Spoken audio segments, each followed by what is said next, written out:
The Executive Chairman of the South African Farmers Development Association, Dr. Siyabonga Madlala, joins us now for some reaction to the Eskom hike that's planned and being given consent to by NERSA. Thanks so much indeed for joining us. Good to talk to you again. Your reaction to this NERSA announcement? Hey, thanks for having me, and greetings to the South Africa at large. I must say that whenever I look at the Eskom issues and I look at the hike in tariffs, but also looking at the load shedding and all of that, this crisis for me is an opportunity that we can't waste as farmers. This is a time wherein it indeed forces us to really look at alternative sources of electricity.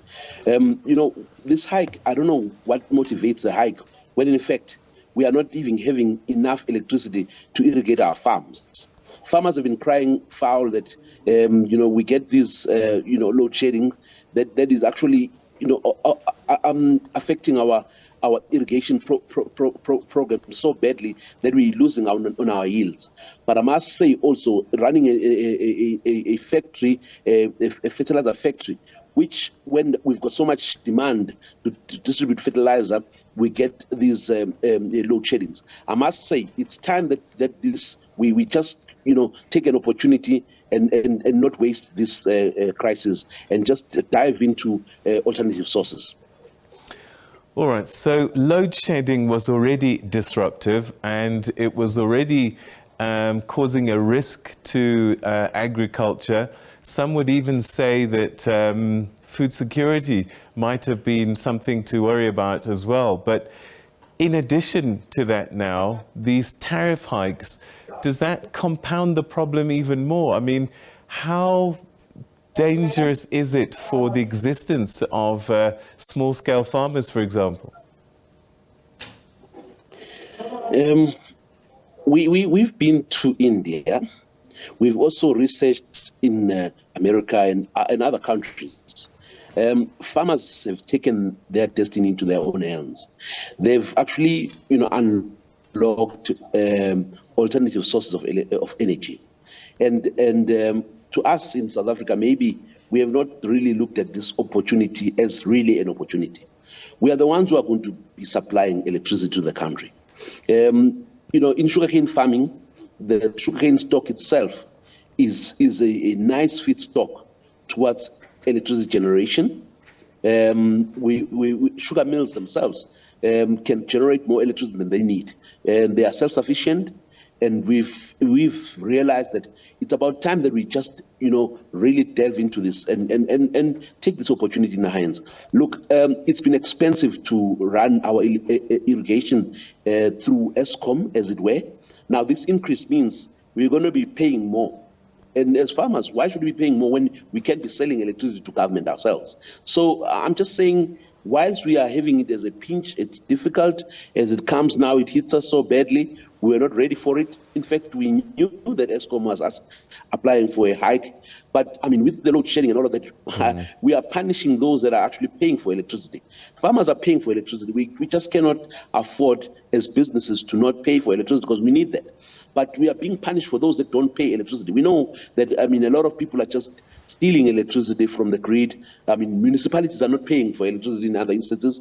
I'm not trying to be controversial here, but we are punishing those that actually pay for electricity. So I'm just saying, as farmers, maybe it's time to be self-reliant, to really explore our own electricity generation and even supply our government. And that is an opportunity. I must say, let's not waste this crisis. It's, I may not be quoting it verbatim, but don't let such a crisis go to waste. We're going to take this opportunity as one that we're saying unlocks us to actually go into supplying electricity.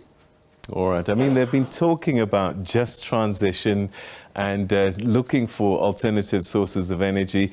Do you think this is an opportunity for government to invest in helping small-scale farmers in particular get this alternative energy that you're talking about? We're in the sugar sector.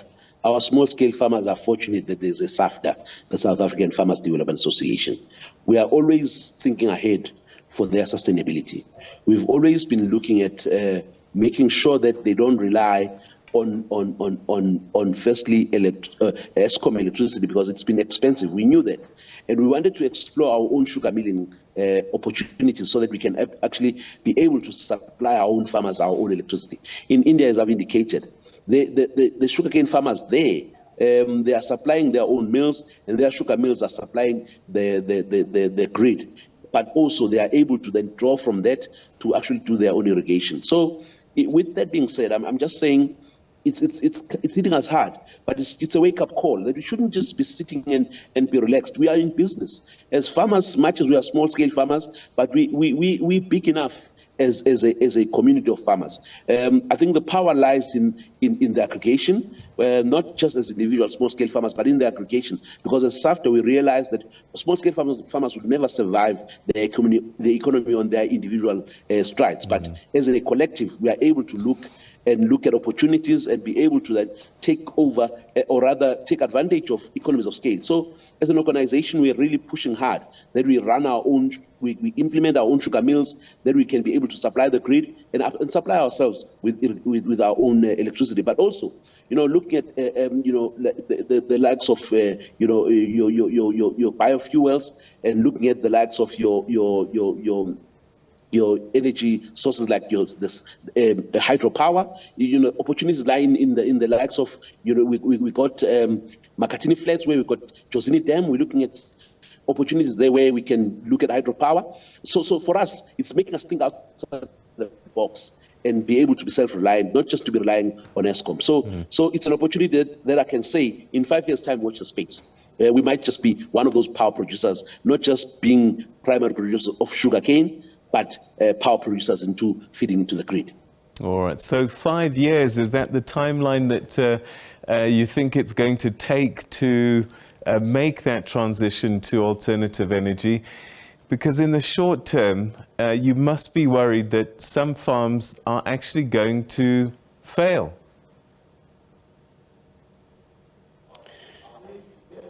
Yeah, I must say we're giving ourselves 5 years, because some of these projects may take a while to implement, because to put up a sugar mill, we're looking at perhaps a 2-year period, with the feasibility studies and your EIAs and so forth.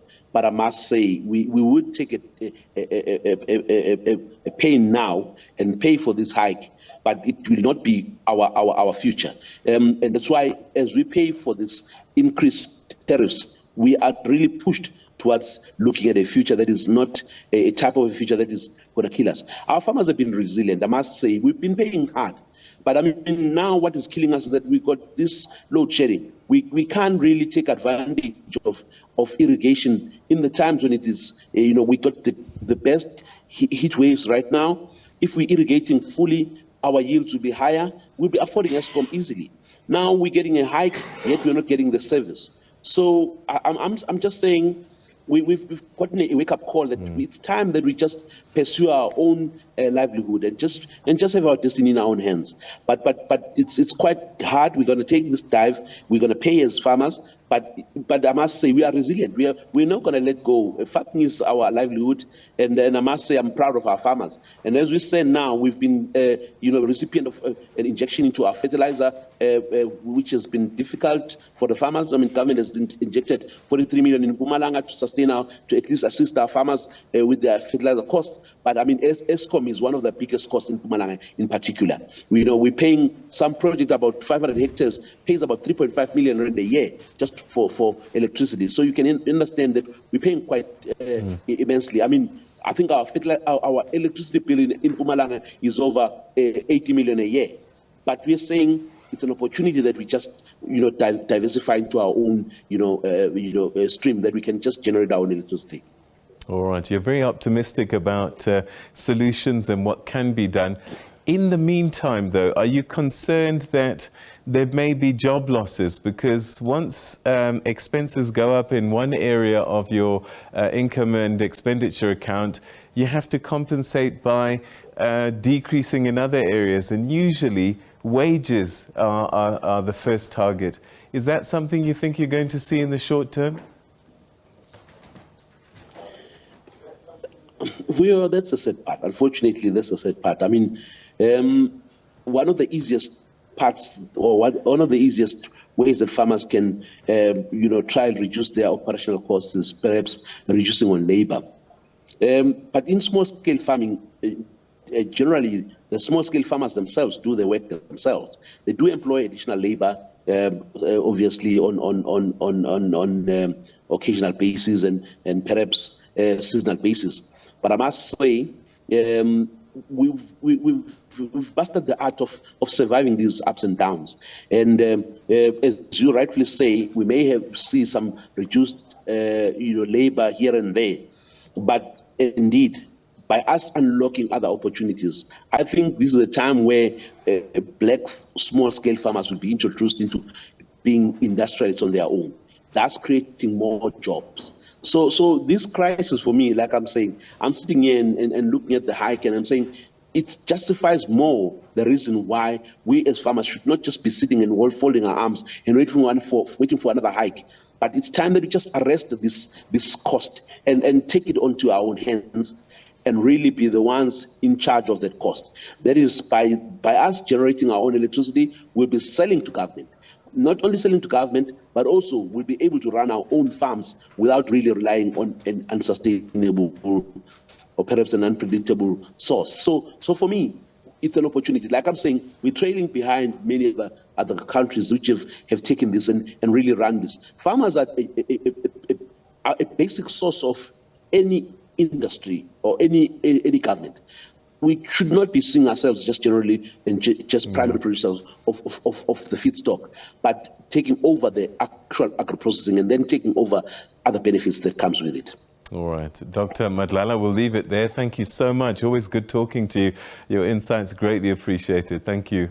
I really appreciate it. Thank you. It's my pleasure. Thank you so much. All right, that's Dr. Siyabonga Madlala, who is talking to us about these hikes that NERSA has granted to Eskom, 18.65% this year, and it's going to affect everybody, citizens, small businesses and farmers as well. And he says this could be an opportunity for farmers to start switching to alternative energy.